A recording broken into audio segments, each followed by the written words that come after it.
Once upon a time, there lived a young witch doctor named Babo. He had many deities passed down to him by his forefathers, with powers that he could solve almost all problems brought to him by his people. Although the villagers supplied him with everything that he ever needed without him having to labor or till the soil, yet he wasn't satisfied.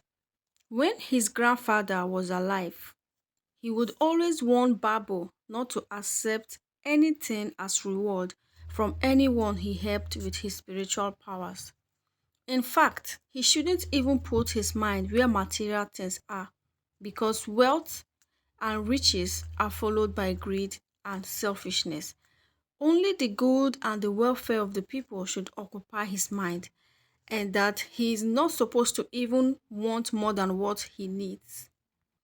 His grandfather, just like his ancestors, had always been the spiritual guardians of their small village, Tata, which was located very far away from other communities. The small village of Tata had great potentials of becoming a mighty empire. Hence, many mighty kings, powerful kings have tried to conquer their village and possess it. But the Dibia's family never failed in their duty of protecting their village with their ancient powers.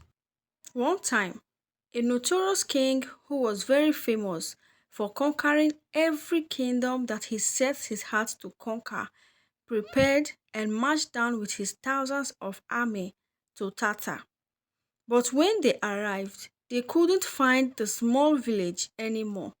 They got lost in the forest surrounding the small village and continued wandering until they went back and never returned. Then again, another king came with his army after hearing of the potentials of Tata village of becoming a very mighty empire in the future. He said to his subjects, "Let us go now and conquer them before they grow and conquer us." But when he and his army arrived at Tata, they saw an ancient beast which they or their ancestors had never heard of in their entire lives. An ancient beast that nothing could penetrate its skin or kill it. The king retreated after losing hundreds of warriors from trying to fight the beast. Hence, people referred to Tata as the invincible village. This is because anyone who went there with bad intentions would never see the village but surely come back with a very traumatic story. One day, Babo got tired of being poor and having only the things that he needed, but not all his heart desires of luxury and wealth. For many days and many nights, he thought of what he could do to become very wealthy. Then suddenly, he came up with a plan. I live in a poor village, he thought to himself. If only I can locate myself in a wealthy kingdom full of wealthy people, then I can extort them to enrich myself.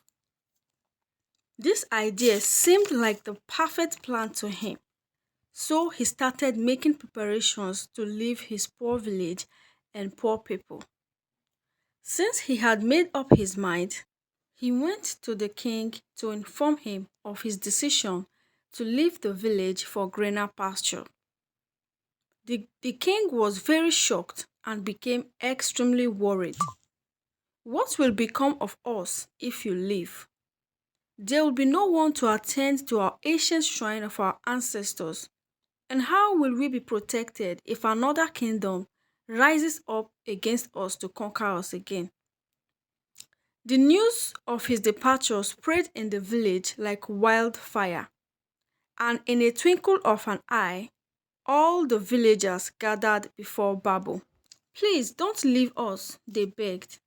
"We will increase our supply of farm products, clothes, fishes, meats, and every other things that we have ever provided for you."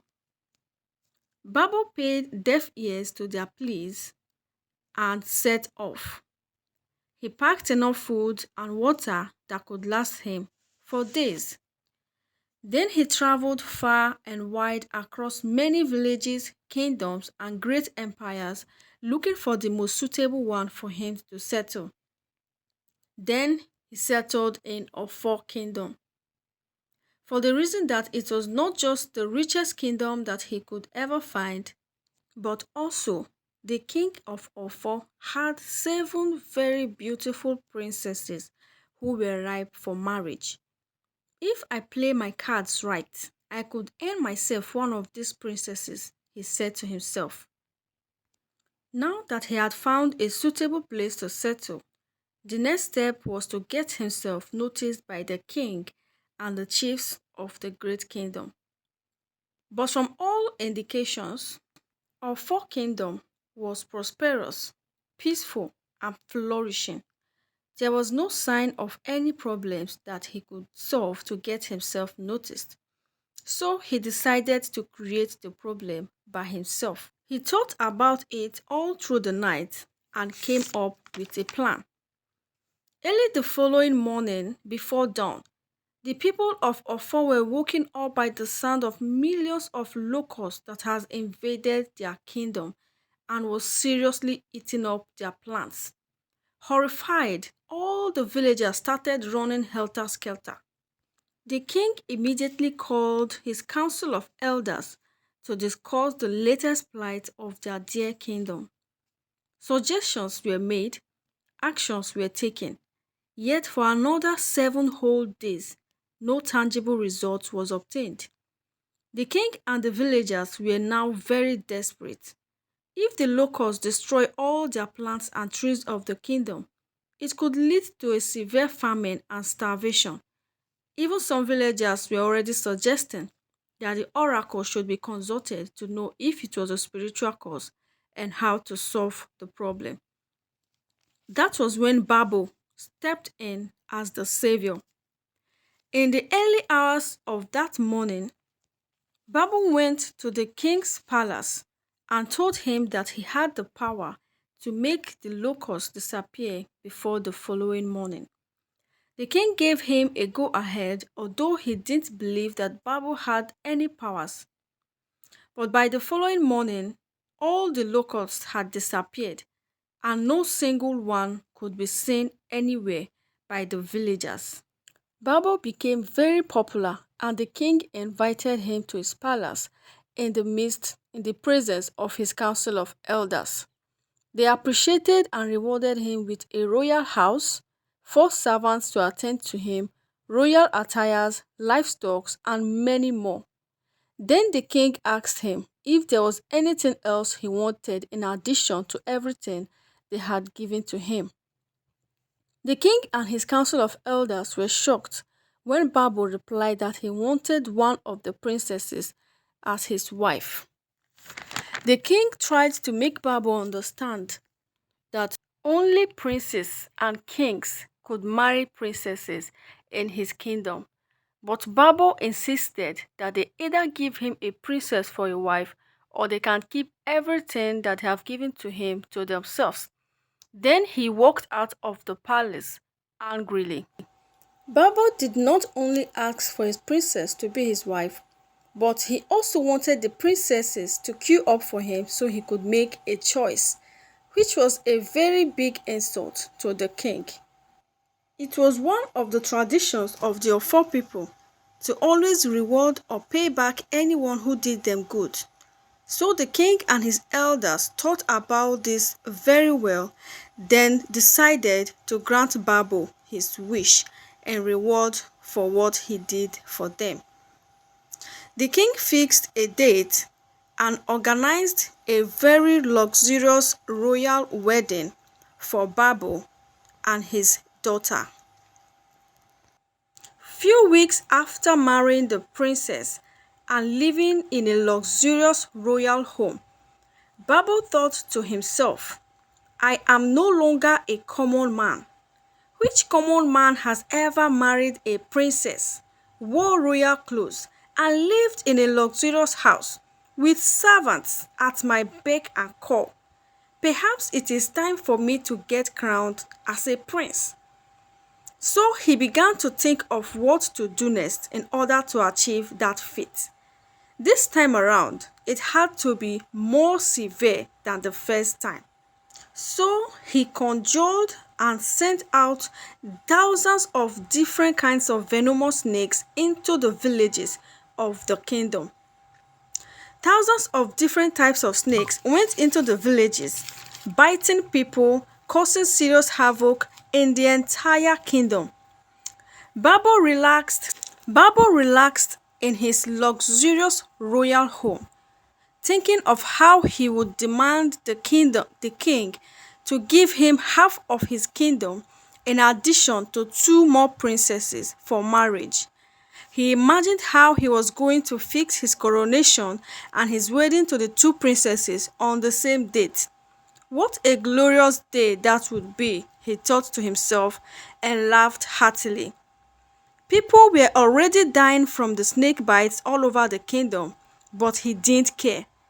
If that was what was going to earn him half of the kingdom plus two more princesses, then he would gladly do it again. After 7 days, he went to the king's palace to offer his help in getting rid of the snakes. The king patiently listened to him as he bragged about how he could make all the snakes disappear in one night, and then proceeded to make his outrageous demand of half of the kingdom plus two princesses for marriage, and how glamorous he wanted his marriage ceremony and coronation to be. The king cleared his throat and replied, "My guards were just about coming to your house to get you."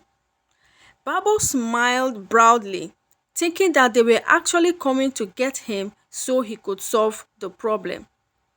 "I am happy that you came on your own," the king continued. "We consulted the oracle, and he said that you are the cause of our predicament. Therefore, to put an end to all these problems, we have to sacrifice you to the gods." Babo was very frightened to his bones, and he began to tremble all over. The king's guards came, bundled him away, and locked him up in a cell. But luckily for him, that same night, one of the king's servants secretly freed Babo as a reward for what his grandfather had done for him when he was alive. He gave Babo a small jar of water and roasted meat. Then he showed Babo which direction to take. Babo ran as fast as his legs could carry him through the thick bushes, and after a very long journey, he arrived back at his village. His people could barely recognize him as he looked like a madman. Bushy hair, torn clothes, and rough beards. Although he betrayed them, they forgave him and welcomed them into their midst again as their kinsman. He apologized to them and promised never to leave again, but unfortunately, someone else had already replaced him. He was no longer important to the villagers, hence he needed to start working to get anything that he needed, because the villagers will no longer supply him with anything. In the absence of Babo, the once very small village of Tata became prosperous and rapidly growing into a strong, mighty empire. Babo found it difficult to cope and survive, as he had never really worked to get anything he wanted in his life. He felt very sorry and wished that he never left, but it was too late. To find out how Babo gets totally destroyed by greed, please subscribe to our YouTube channel to get notified when the video drops. Thank you.